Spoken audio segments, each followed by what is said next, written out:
Good evening and welcome to another episode of Compass of Curiosities. I am your solo host today, the moderator, aka Ian Murphy. Very excited for my guest tonight. I know we've had a bunch of different authors over the past couple of weeks, which makes this even so much cooler for me because I've known this gentleman going on, I think 12, 13 years now. It's been a while, maybe less, maybe 10. But an absolute phenomenal storyteller, does not take paper to pen, but is an immersive world builder that specializes in literally storytelling through RPG avenues, whether that's live action, tabletop, or as I actually get the privilege of playing every now and again, online and Theater of the Mind, which is incredibly fun. So I'm very excited for this week's guest, Durs, who for the longest time I thought was his last name. Did not realize Anders was his full first name, but he is now affectionately the Pirate.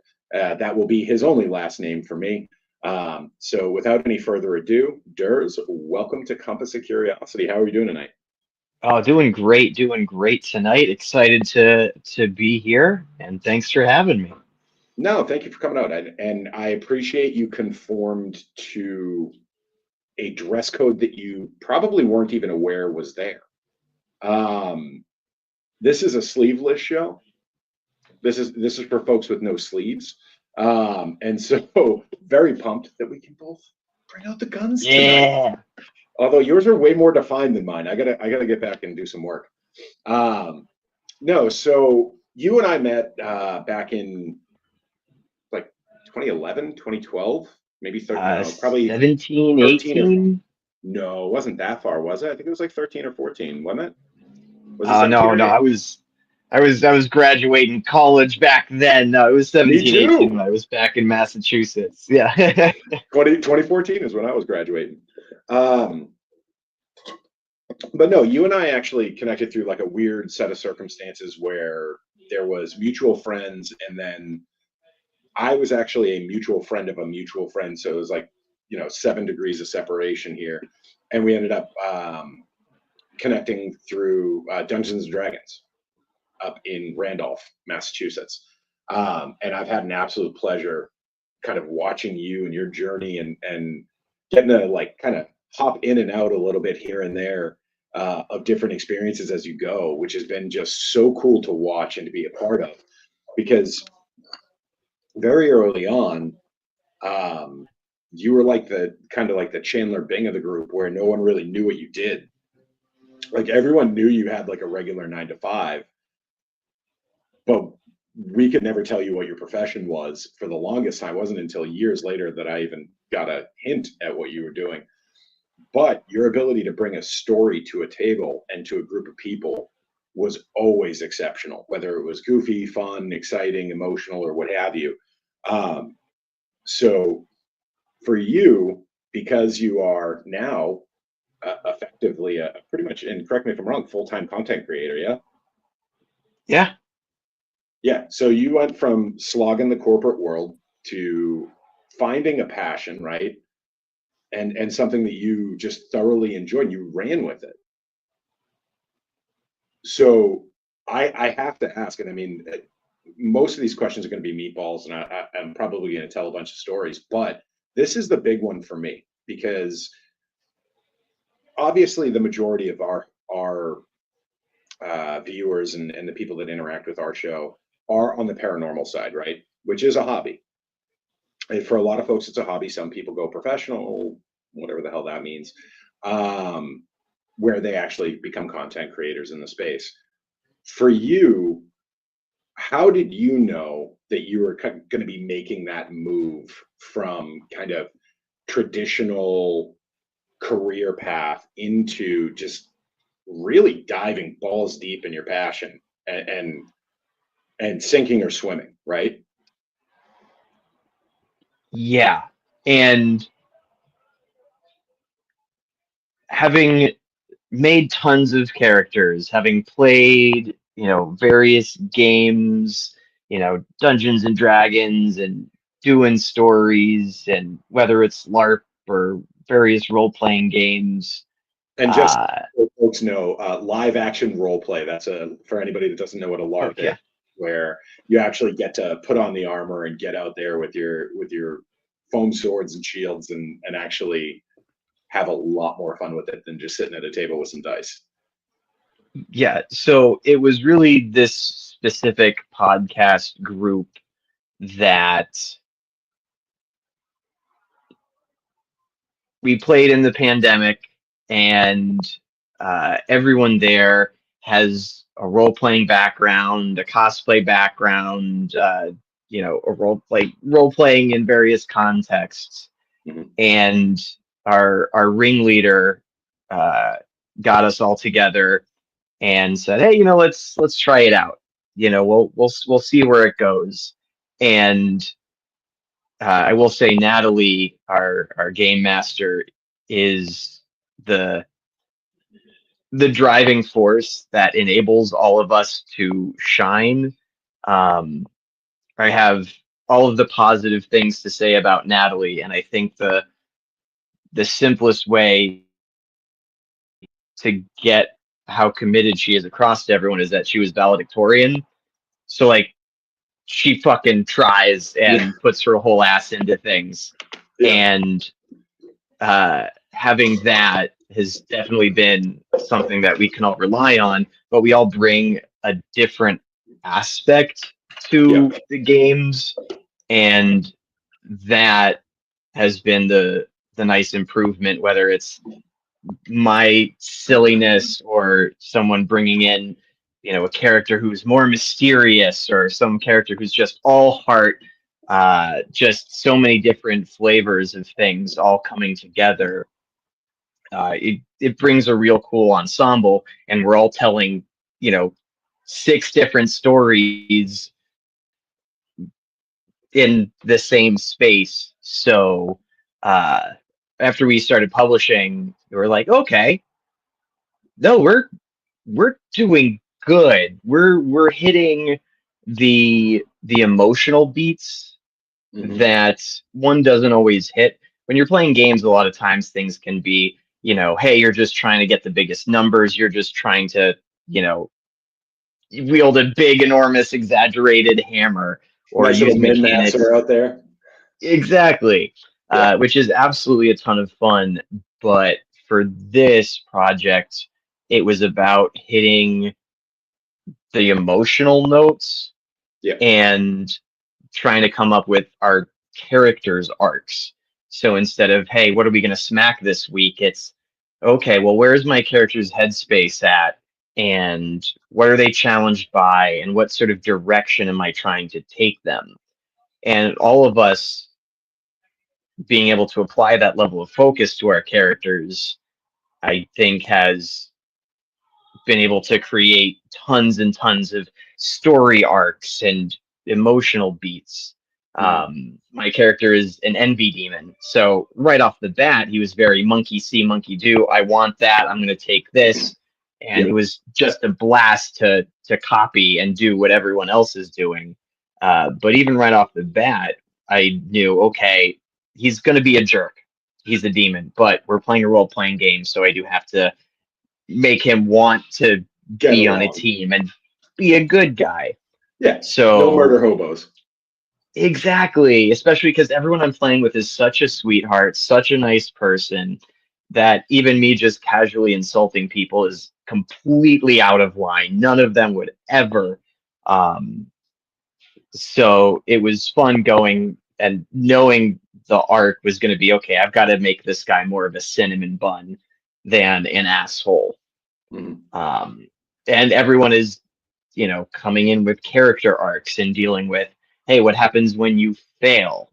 What happens? What are you willing to sacrifice to reach your outcome? What secrets do you keep from your party? What do you share? When do you share? So by approaching things instead of like strategically for how are we going to do damage, it's okay, what story beats do we want to hit? And people putting in the work in between sessions to say, okay, what kind of conversations would I characters have? Should I be angry about that thing you said, or is that less important and we want to focus on some other topic? Yeah. So So you brought all up a of few those coming things in there. together is all that Oh coming no, together is why it was like, we can go all in on this. yeah. Even before we start getting fans and feedback and people who are start binging all of our 2.5 hour episodes. Um, it's we knew we were onto something.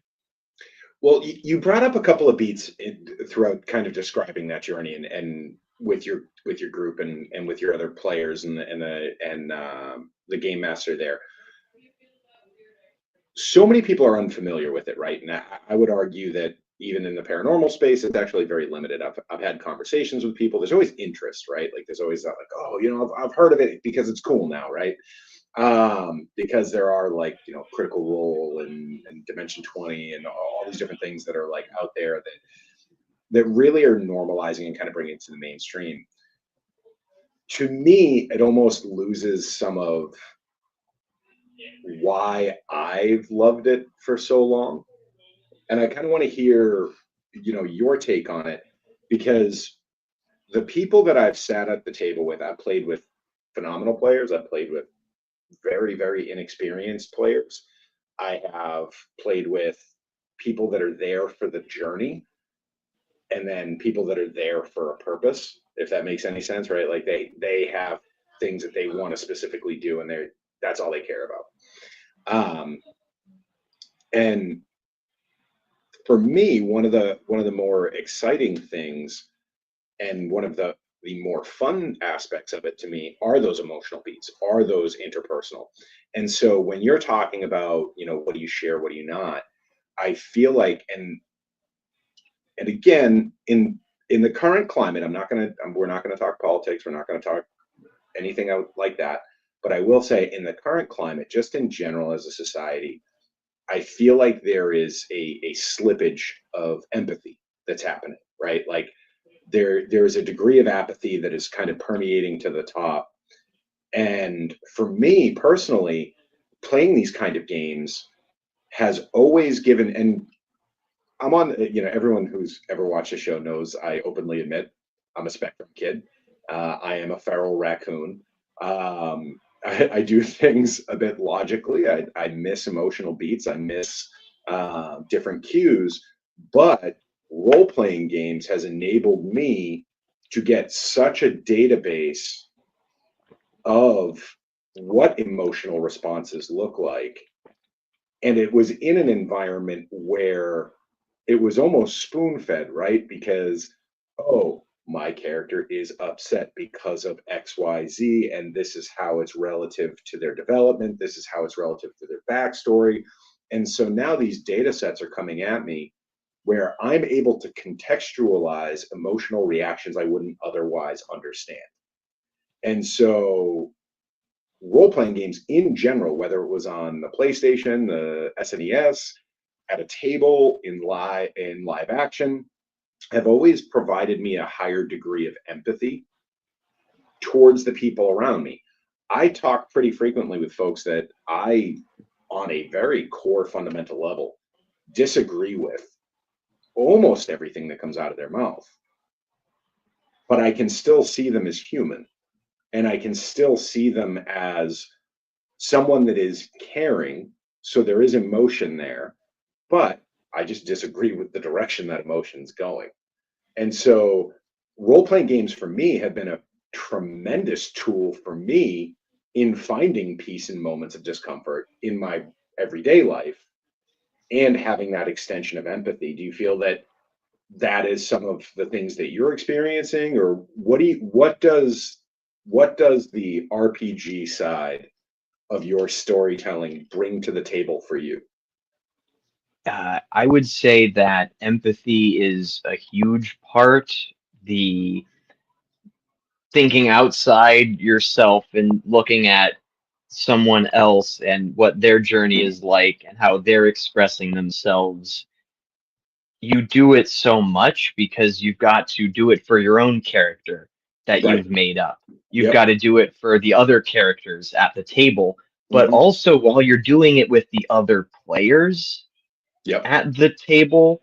So we'll have disagreements with our characters. We'll have insults with our characters. Meanwhile, as players, I'm going, "Hey, you good?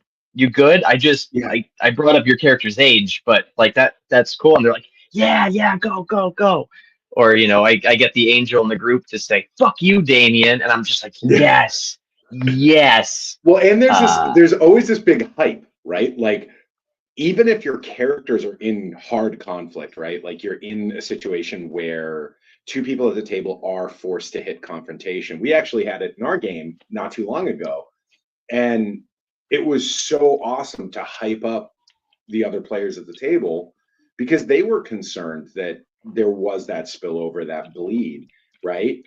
And to be able to just be in that moment and be like, no, this was amazing. Like, you're looking through so many oh yeah, we do have a viewer, Damian Smith. Damian, not talking about you, bud. But you just have that ability to really, one, gain emotional intelligence, in my opinion, because you are removing yourself from your own thought process and forcing yourself into the mind and kind of feel of another. And you've run so many games for me at this point and so many sessions with me. Like, like when I build a character, like, I personally, one of my favorite things is exploring things about me through that character, right? So you get that emotional distance, you get that detachment where, like, yeah, I'm arrogant a lot. And so I'm going to play this hyper arrogant person who needs to be humbled, right? And so I'm able to dial myself to 11 with this one aspect of me. And then as the adventure and the experience unfolds, the character's still at an 11, but I'm coming down from a 5 or a 6 and I'm ticking down to a 2 or a 3, right? And so yeah, like I think I'd do an entire show about like the benefits and pros and cons of RPGing. I think it's one of the massive things. But one thing I don't want to miss when talking about this is the quality of people that you usually find. Now, there's always some bad actors in every group. Paranormal has it. I would argue especially bad. Um, but in the RPG world, it's so hard to be a bad actor, and not literally a bad actor, but like a good yeah, person, yeah, yeah. because you are so forced to be in the headspace of other people. And that's why I think in the community it's also like so wild when someone does turn heel, right? Like when you do find out someone's like abusing trust or being abusive or things like that, it's such a wild moment because there's so much intimacy and trust that's built between players, between groups and communities, that it's nuts. Because back in 2014, actually it was 2016, I think we met. It would have been 15 or 16 because it was after I ran for office. Or was it? No, I don't think it was. No, it was before I ran for office or right after. One or the other. Anyway, it doesn't matter. One of the things, I got brought on a show and I was interviewed about it, and they were like, "What do you think people need to do to become more compassionate and have a little bit more of an open conversation with each other?" And my response was, go to Comic Con. Just go to Comic Con. Go to a comic book convention and talk to people. Don't go in lines. Don't get autographs. Don't go to panels, right? Just walk and see how people interact. Because these are the folks that are just randomly stopping in what can only be described as chaos and bedlam. Like it's a zoo.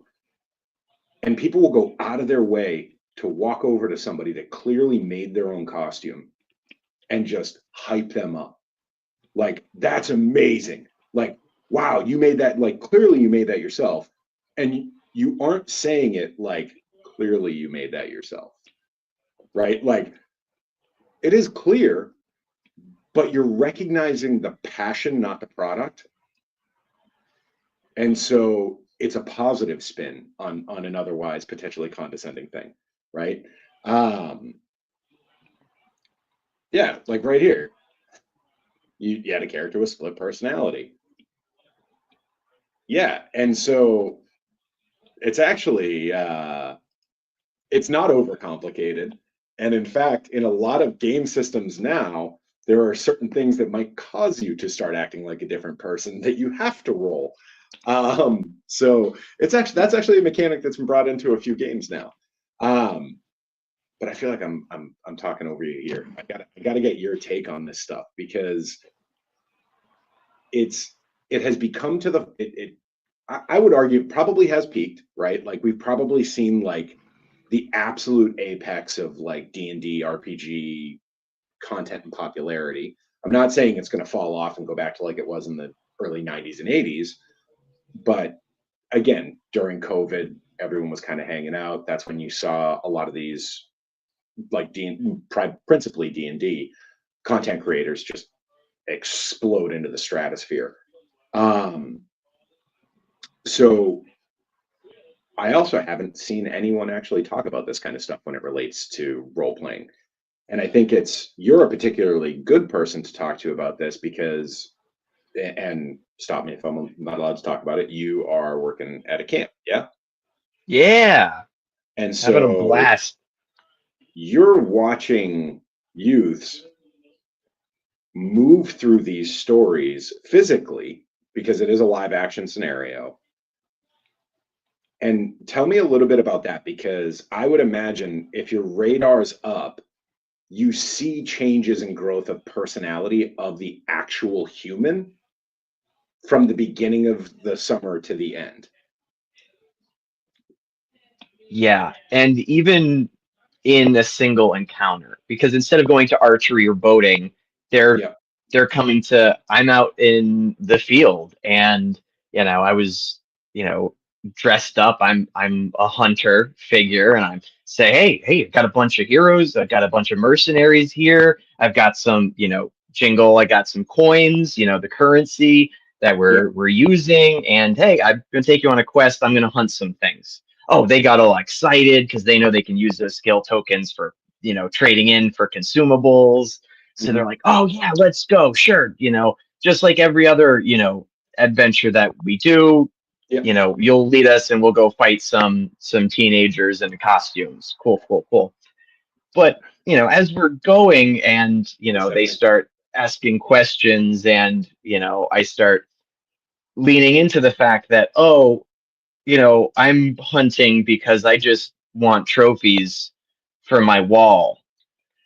And, Yeah, these creatures aren't even aggressive. They're not even attacking anybody. But no, I mean, we're going to go out there and we're going to, take care of them. And they're like, wait a minute. And I'm going into, well, hey, these are the rarest ones I've ever seen. I've never seen giant crocodiles like this. I definitely want all of their heads on my wall. And if they're rare and there's no other ones left, and that's even better. They're worth even more. And at this point, the kids are like, oh, wait, oh, you're this evil. you're evil. So I'm leaning into it really hard, and they're like, oh, we need to huddle.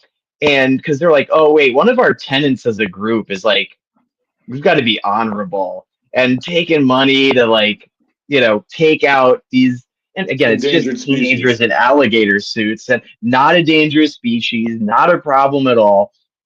So they huddle up and everything, and they're trying to negotiate with me. They're trying to say, well, you should pay us in advance first.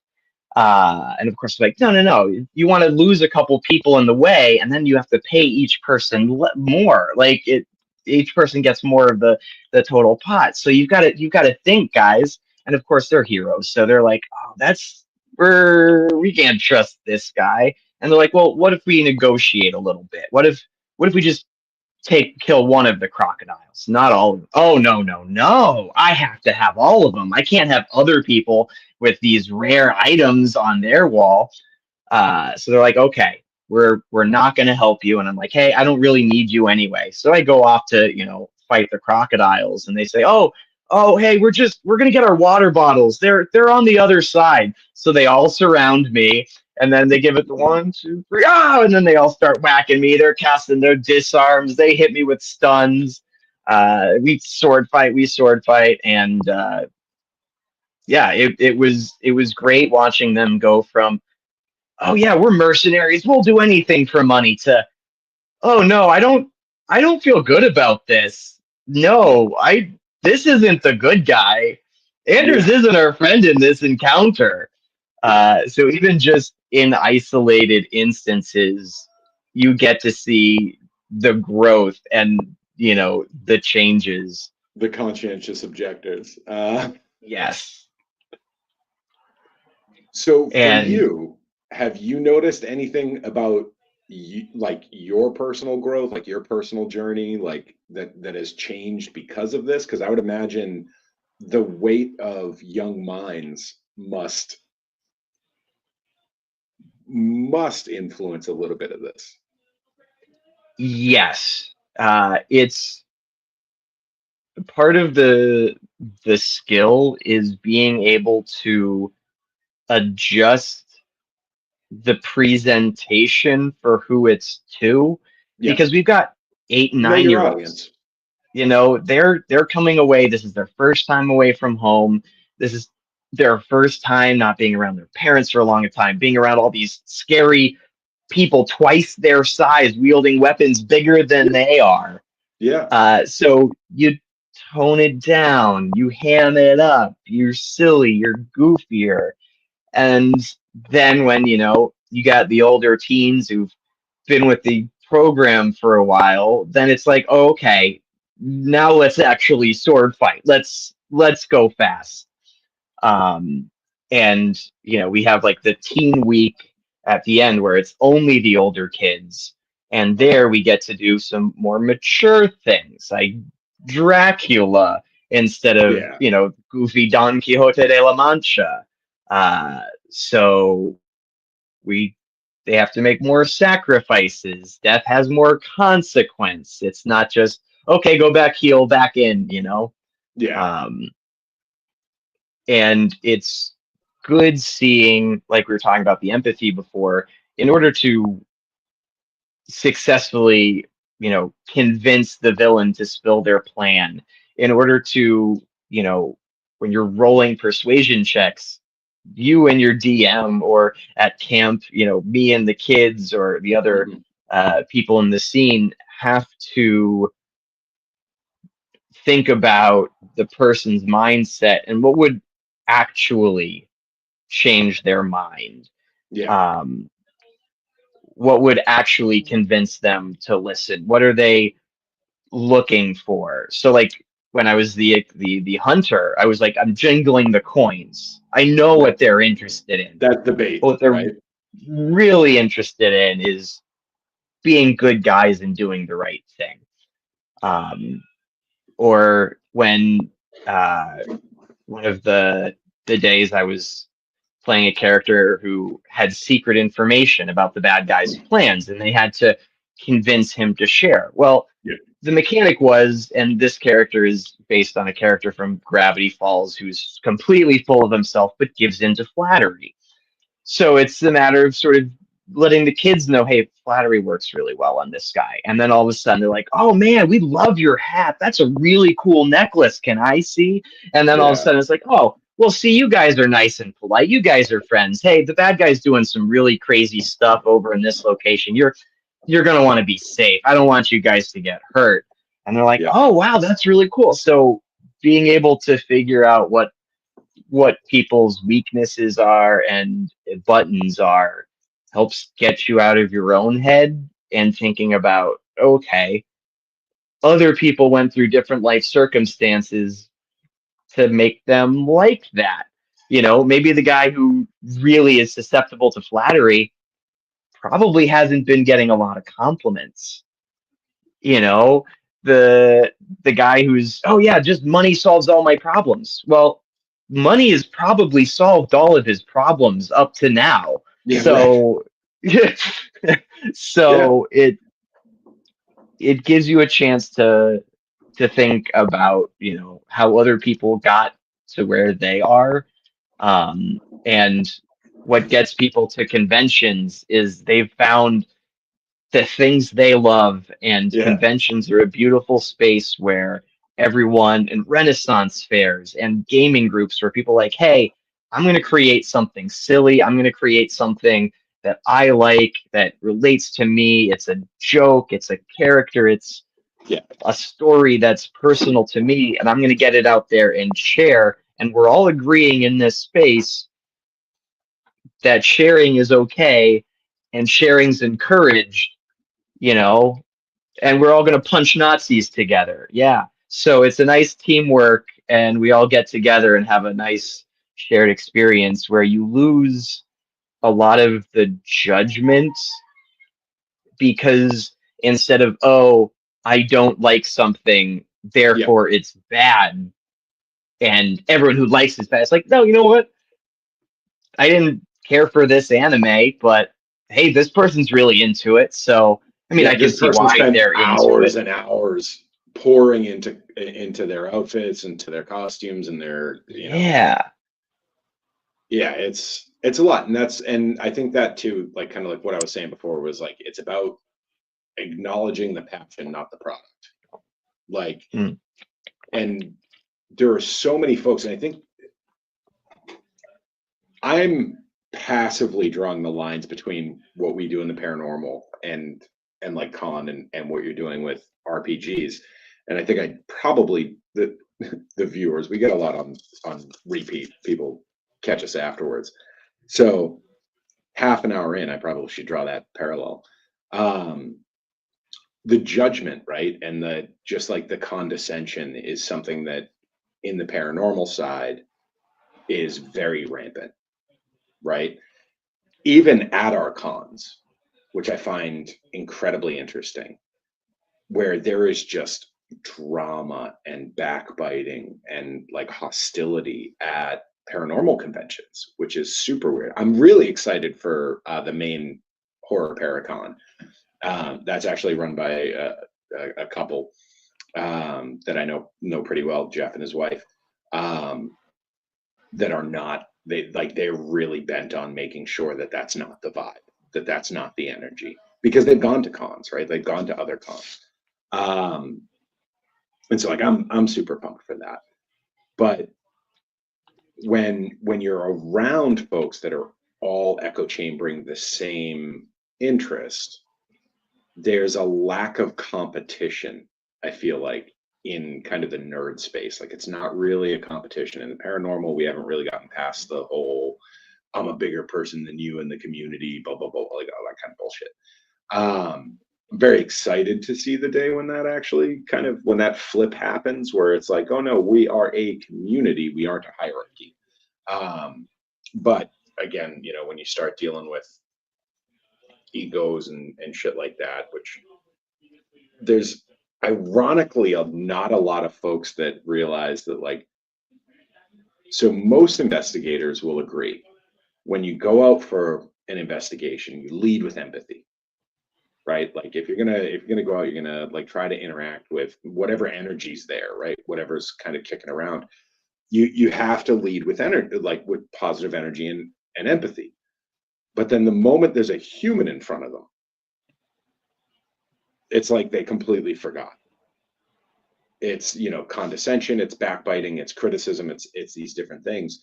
And so I always love having folks kind of come over from the nerd space, right? Like the geek space.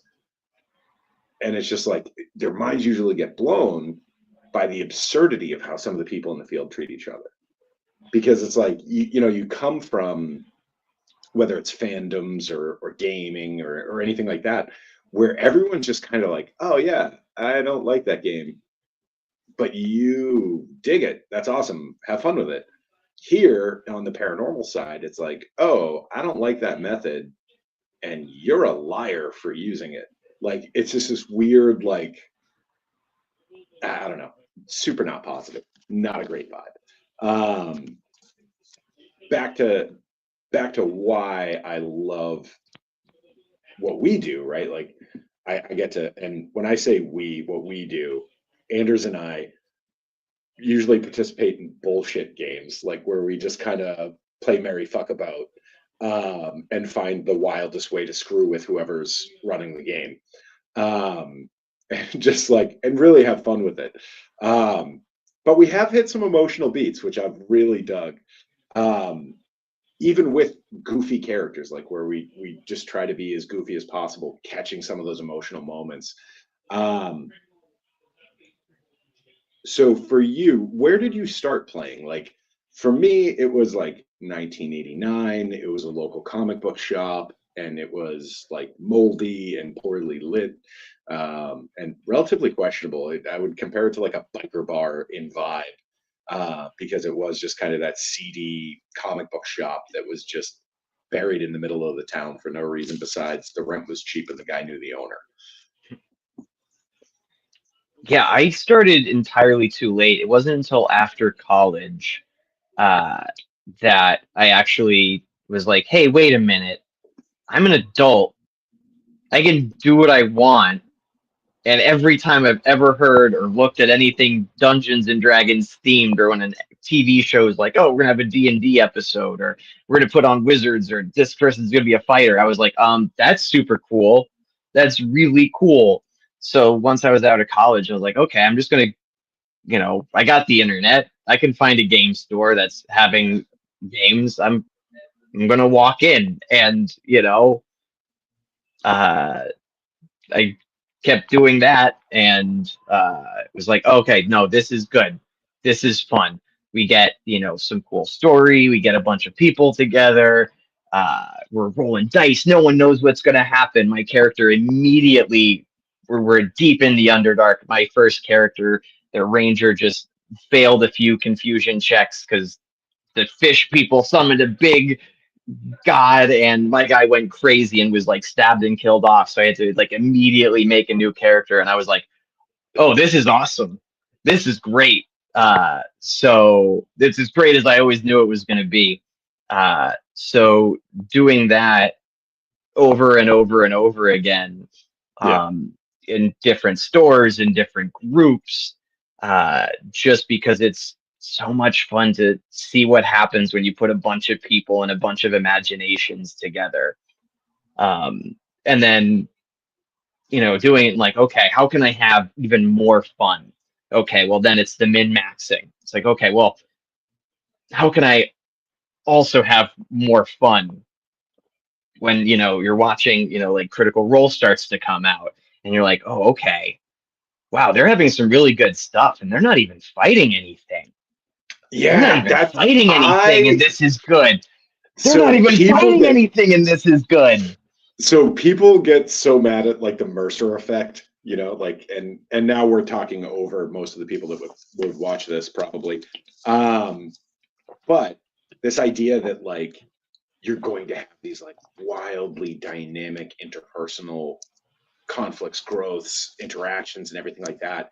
That was without a doubt my favorite aspect of Geek and Sundry, really putting out Critical Role and then moving over to what are they on now? They're not on Dimension 20. They're on their own. I think they have their own thing. Like they have Yeah. their own platform. Um, but they really did highlight that like it's not just about hitting things, right? Like it's about like hitting beats, right? Like and like having that interplay and that dynamic interaction. And like their hearts are on their sleeves, and they have to be, because they're not given the script ahead of time, and it's not, oh, okay, well, this character has had all of their emotional beats, they've completed their journey, and now we're going to kill them off, okay, and now they're going to be dead, and we're all sort of prepared, and we all know where it's going to go, and oh, we read the book 20 years ago, we know what's going to happen. No, no one knows what's going to happen. You're rolling dice to see if this person lives or dies. Mhm. And this Yeah. is your chance to say whatever you're going to say and do whatever you're going to do. because they might not get to make that silly voice again. They might have to come Right. back with a Yeah. different accent and a different character next week. Yep. So it's lighthearted, so you can experience it, but it's also serious. It's also tense because no But one honestly, knows. with CR, I will never have a more hated and favorite moment than when Scanlan turns to the group and is just like, "What's my mother's name?" Like, I am a grown ass man. My dad died. I identified his body. I didn't cry. Uh that scene, I'm driving down the road. I wasn't ready. I wasn't ready. And I'm just like, I don't remember either. Like, I felt guilty for not remembering. Like, Yeah. and a great storyteller, whether it's author or on the table or and I'm even kind of like, you can kind of tell I'm a little still, it still messes me up to this day. A great storyteller is going to trick you. And the trick is you didn't realize you were so emotionally connected to everything happening.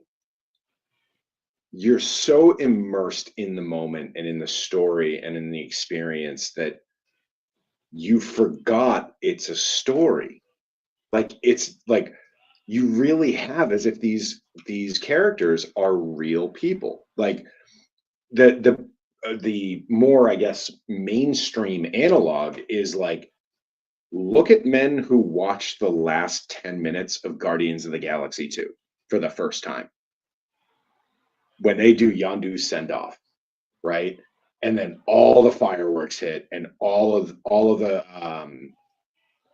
uh, the names are the not Reavers, that's Firefly, the Ravagers, um, show up and give him the send off, even though he was like excommunicated. And so, like, that is such an emotional moment where it's just like you forget for a second that he is a blue painted actor floating through a CGI screen, like, and it's just such a gut wrenching moment. But yeah, the what's my mother's name? Single most important part of my life. What's my mother's name? It's reframing things Hmm.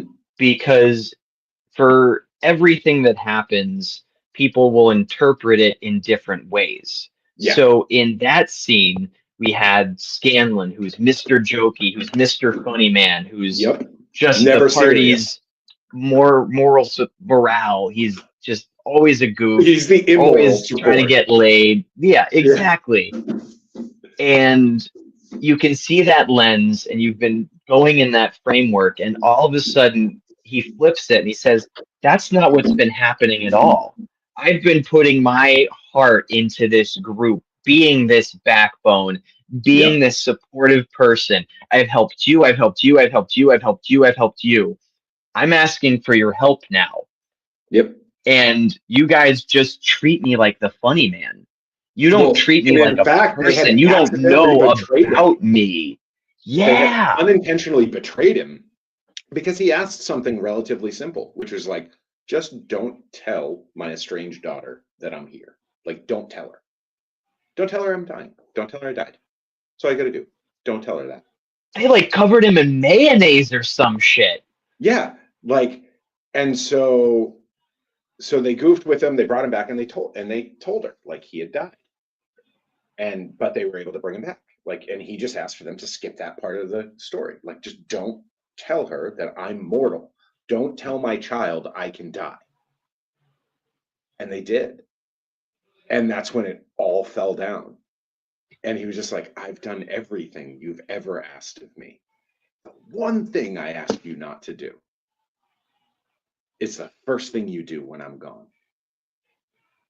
Like, and I was just like, even to this day, like, I'll go back and watch that scene, and it's just like, and you see all the other players at the table. The players, not the characters, the players get gutted by someone else at the table And they all just come to this realization that like, oh no, he's right. Like, me as a player didn't notice it was happening. My characters definitely didn't know it was happening. And then he just dips out. Like, I'm out. And Scanlon was gone from the show for a while. He picked up arguably the most irritating character he could have, who is amazing in his own way, but intentionally irritating. But no, you have these emotional beats. But again, it goes back to that like emotional IQ, right? Like that emotional intelligence. That's a moment where everyone at the table, I guarantee it, went home that night and was like, is there someone in my life that I'm doing this to? Because it was something that was happening that wasn't on their radar. It wasn't in their standard emotional spectrum, right? Or their understanding spectrum. And then they get blindsided over a glass of wine on a Friday, or I think they were Thursday nights back then, a Thursday night with their friends. And there is an absolute part of me that believes Sam, the actor who plays Scanlon, that was him to a degree talking to everyone in that room. Because even in their friend group, he is that guy. He is that goofy guy. And so I think everyone also at the table understood that there was probably a grain of truth in that to them as people and as characters. Like, because just the way they reacted to it felt like they were reacting to the player, not the character. And it was just, it's that great thing. And truly, like, we've had moments like that at the table where like somebody says something and they're going through it as a character, but they're using the character as a proxy so that they can go through it themselves in a much safer, much more manageable and controllable environment. Um, and I've felt incredibly honored to have had people like, I'm at the table with them and they message me on the side. They're like, are you okay with me doing this? And I'm like, oh no, you go full bore. You put the hammer, like, but I'm also like this, you can't offend me. Like, you're not gonna bother me. Like, at the end of the day, for as much as myself is in the character, I have the emotional distance a lot of the time. Like, thank you, trauma. To not get offended on stuff, right? And so I've had a few players that were like, hey, I'm gonna do this. Like, are you comfortable with it? And then I get to watch them do it. And there's this moment where they're like, yeah, I'm not super comfortable with what I'm about to do, but it's a growth moment for me um, as a person to do this in the game.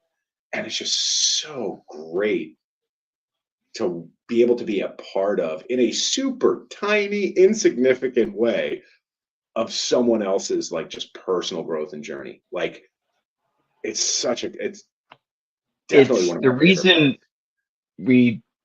I work at the LARP camp, and the reason that we talk about why the role playing is so important is because when you figure out something with your character, when you have your good scene, when you defeat the bad guy, when you outthink someone or you do something Yeah. clever, that is a win for you. Oh, Yeah, hey, 100%. this creation I did succeeded. I Yeah. succeeded. I made this thing, it did well. Hey, that's great. But Yeah. anytime there's a problem, anytime it's, hey, my creation got knocked off the edge, my creation died and got smushed or trampled, or the plan didn't work, or, you know, Yep. well, that wasn't me. That was my character. Like I didn't fail. I was trying something new. So it gives you that freedom to make mistakes when no one's going to beat you up about it afterwards. We're all just having fun at the table. Yeah. And yeah, things do get serious. There's a lot of, hey, we're telling a shared story. So, hey, I have to make sure that I, as a player, am not forcing your creation to do things you don't want your creation to do. Yep. So that's the other part of like communication where it's saying, hey, let me check in to Yeah. see, are you okay with spiders? Okay, Yeah. cool. Or no, okay, that's fine. They're centipedes. Or oh no, it's snakes. Or oh, it's a robot. Everything's a robot, you know? Yeah. Uh Well, you do the old Ninja Turtles thing. yeah. And if anyone, including you, isn't familiar with the old Ninja Turtle thing, when they translated Ninja Turtles from the comics to the kids show, the comics are not kid friendly. They are incredibly violent. People are dying all the time. Like the turtles kill people. Like the Foot Clan die. When they moved it over to the cartoon, the Foot Clan henchmen became robots. And so they were able to like decapitate and mangle and mutilate because it was a robot. And nobody complained. Like nobody was like, "Oh, I really wanted to see gore on that Y7 show." Um, like, and so it's knowing your audience and it's being willing to actually have the empathy required to accommodate. I don't know. I've heard criticism of people that like accommodate things like that, where it's like, and it's like, well, what does it matter? Like, what does it cost you to just not do that? And not everything is for everyone all the time. You Yeah, know, there are times when, look, I don't feel like trying to outthink anybody or try to out role play anybody. I just want to roll some dice and shoot a laser, you know? And yeah, there are all times when I'm right. like, okay, I've been shooting lasers all week. Can we have a low key? Can we have a beach episode? Or hey, we kind of got a beach episode and, you know, kind of slow and low key. Can we have a high speed chase? You know, can we have the excitement? Well, I So, will and say, then when you in multiply that in groups, when it's like, okay, sometimes you want big and scary, and sometimes you want low key, and sometimes you want action, and sometimes you want drama, and you want mystery. So being able to realize, hey, I don't have to be everything for everybody. I can find the people who want to be in the same genre with me telling a similar story, and that way I can go over here and have, you know, sci-fi time, the sci-fi people, or fantasy or yeah, larp or whatever it is. and I will say, for you though, to say that you're going to have a beach episode that isn't action or an action episode that isn't beach, I feel like is a bit of a misnomer because we've been playing a game for a few months now, and every kind of relaxing episode or like chill episode has gone off the rails, and every action one has actually been pretty chill. Like every episode where you're like, we're gonna fight a bunch of stuff.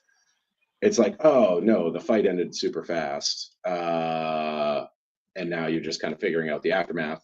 And then the ones that are supposed to be super relaxed are the ones that end up getting like, people killed.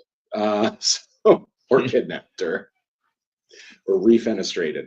Um, that's for one particular person if they watch this ever. Uh, the refenestrated comment. But so, all right, so we are coming up on an hour here. One of the things I definitely want you to do before you leave the show tonight is I want you to plug some of the events you're going to be at, some of the things you're doing, um, and really, especially what you're doing with the Storyteller Squad. But I do have one question that I feel like every RPG person and tabletop person should have to, at one point, answer, which is if somebody wanted to try an RPG, right? If they wanted to try out a tabletop RPG, what would be your advice to get started? Like, what is in your mind step one? I mean, you effectively did it, right? Like you came out of college and were like, ah, screw this, I'm going to try it. Not everyone's going to walk into a local game store, and not everyone has a local game store to walk into. So, and this is one of the things that I've had to think about because I was always like, yeah, fantasy's cool. You know, Lord of the Rings is cool. Let's do that. But for anyone starting out, I would figure out what do you already like and what are you already into? You know, is it Star Trek? Is it Star Wars? Is it Lord of the Rings? Is it Alien? Is it, you know, anime? Whatever you're into. Do you like Buffy the Vampire Slayer? Pirates? Whatever. You already like it. So we're at a beautiful day and age where there's already a game that does what you want it to do. Um, and there's all sorts of things, all sorts of genres. So whatever you're into, you don't have to try something too new.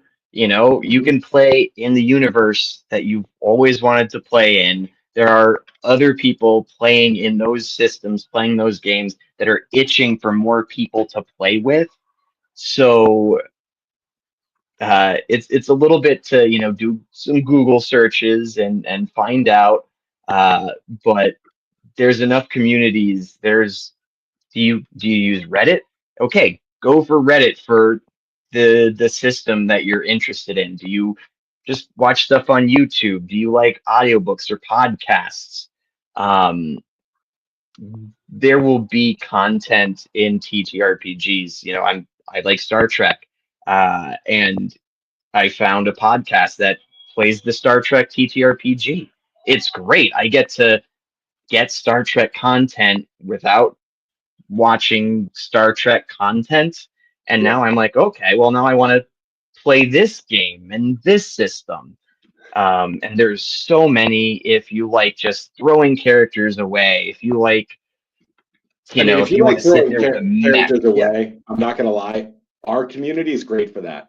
Like the horror paranormal side, because Oh Call of yeah. Cthulhu, the Cthulhu arc, what's it's Call of Cthulhu, right? The official, Hmm. yeah. And I mean, you could lose characters in character creation. Uh, before you even sit down and play, you could have people die. Uh, so yeah, no, keep going. I'm sorry. Yeah. So figure out what you're already into. Um, Try to find an actual play that's playing that game because it's already going to be your monster of the week game. It's any of the groups that play it, it's going to be like Buffy the Vampire Slayer. It's going to be like Supernatural. You're going to feel right at home. Or there's the Lord of the Rings system. If that's your jam, you're going to feel right at home. And the other sort of advice I would give is, besides finding a group that's willing to teach you, because you'll have instantly be friends with everybody at the table because you've got a ton in common. Is bonus points if you can find an easier to learn system, systems that have tons and tons of rule books and that get really grid based. There's a lot of mechanics to learn, and you end up having to, you know, read a book before you can play, and you really just want to play. So find like powered by the apocalypse style systems. Um, those do a very nice job of making it really easy. You're rolling the same dice, you're aiming for the same numbers, you're doing the smallest amount of math, and it moves things along a lot quicker. And then once you do that for a while, then you can start realizing, oh, okay, well, what types of genres do I want? And what sort of mechanics do I like or not like? So yeah, find your genre. There's already games that exist for it. That's awesome, man. So And I will definitely if chime in on this because I yeah. haven't had a chance to say this, especially on this podcast about it. If you're someone who enjoys telling the story, you are going to be the immediate crowd favorite when you show up. Because if you're willing to like actually learn a system and you'd prefer to actually tell the story than be a part of it, um, you are going to be, you get all the snacks. Like you Yes. immediately become the most popular person in the room. Um, And for me, you said like, the crunchier systems like are going to be a little bit dissuading. I grew up in like the crunchiest of crunchies. Like I dealt with like I was, 8 calculating THACO. So, and for anybody that doesn't know, that was back when math rocks were like calculus rocks. It wasn't like addition subtraction. It was formulas you had to figure out. But there was always one thing that, and this is why I feel really lucky about the game store that I grew up with. The guy that ran it used to every now and again yell at the people playing, like across the room, like bellowed across his own store. And now if you ever look at a like a Dungeons and Dragons book, because that's what that was pretty much it at the time, right? You had 3 books. You have the player's handbook, the monster manual, and the dungeon master's guide. And every now and again, he would just yell across the store, the dungeon master doesn't have a rule book. They have a guide. Everyone else has rules. When you're playing these games, it's a guide. You're allowed to allow whatever.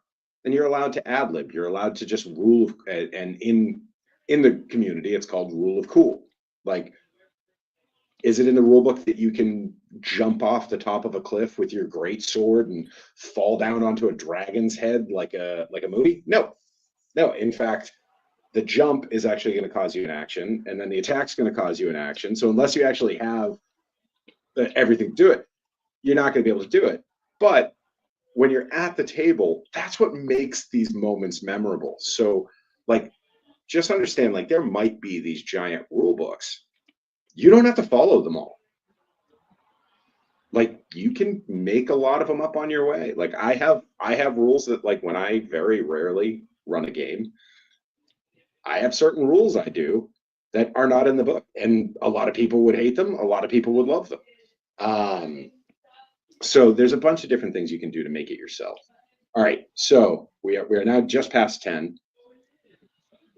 Do you have a system that you want to promote? Like, is there one system that you just find the most fun because it is that like super simple, straightforward kind of? Yeah, Monster of the Week it's your Buffy the Vampire Slayer, your Supernatural. It's super easy. You can flavor it however you like. If you're like whatever villains or monsters you want to create or play as, it's super easy. It's super accessible. It's what we do on the podcast. And the company that puts it out is super great and supportive. We sell the books because we're doing so well. And that's a lot of And fun. where would So they if you be able to guys find are, those books? Where would they be able yeah, to find if those you books, Anders? find yourself in Indianapolis at Gen Con, the big board gaming convention, or if you find yourself at Otakon, Washington, D.C., a nice anime convention, or at PAX West over in Seattle, the Oh, you guys big are doing gaming PAX West this convention. year?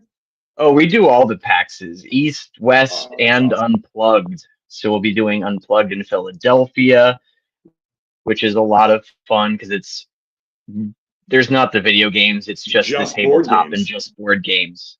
Yeah. Yeah. Oh, that's awesome. All right, so plug away, man. What do you got going on? What do you got cooking? Well, we've got all of that. We've got a bunch of guest episodes coming out and have recently come out with various people in the TTRPG sphere. It's one of those things where name dropping is super fun because I get really excited, but if you're outside of the sphere, these people don't mean anything to you. I'm in the sphere. I So want to it's hear.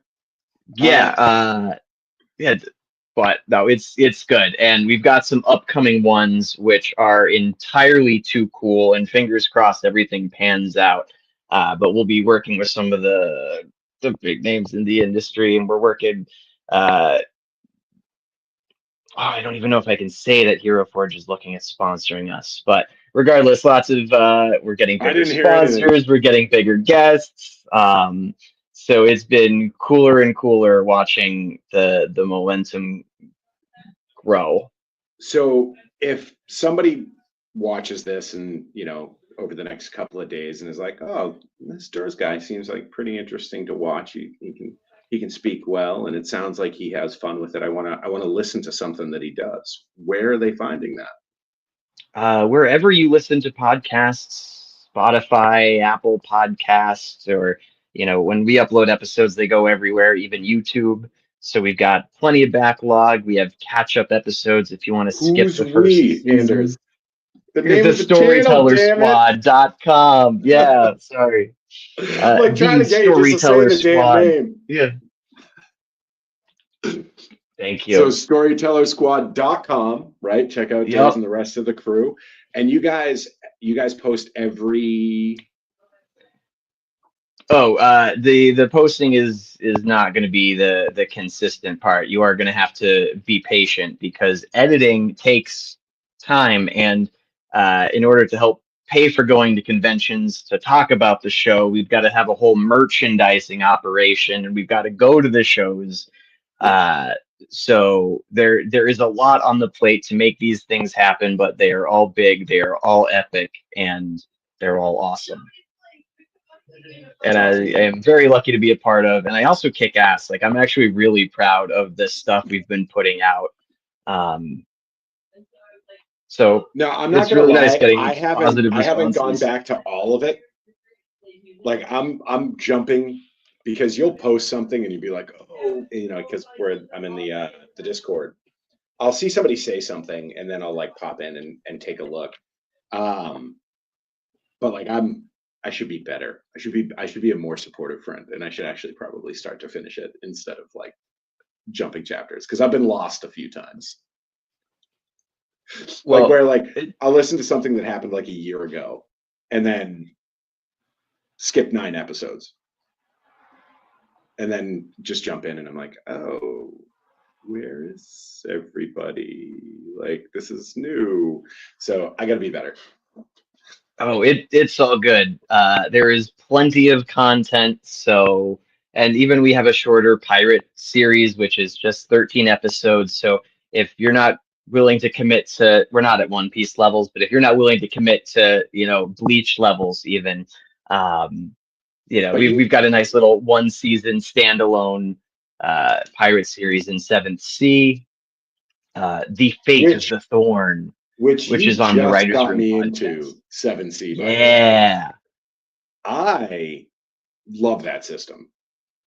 Like it is such a dynamic, just kind of go with it and have fun system. I know it's a little bit more crunchy than we play it, but like The not leveling much. up is the best I've ever seen. It's You pick so exactly cool. the skill or ability that you want, and then you develop story steps which explain how your character gets the sword that you want, gets to be a better fighter that you want. Like, you work with your DM to make those things happen. So it like tells your character's journey along with everybody else telling their journey. So everyone gets the ability they want. They show it off how they want. It's everyone else is wrong. Dude, I love it, man. Hey, thank you for coming on tonight. We are going to button up. Thank Do you have you. any last words? I love you all. Stay safe out there. All right. And as I always say, stay blessed, guys. Thank you for joining us.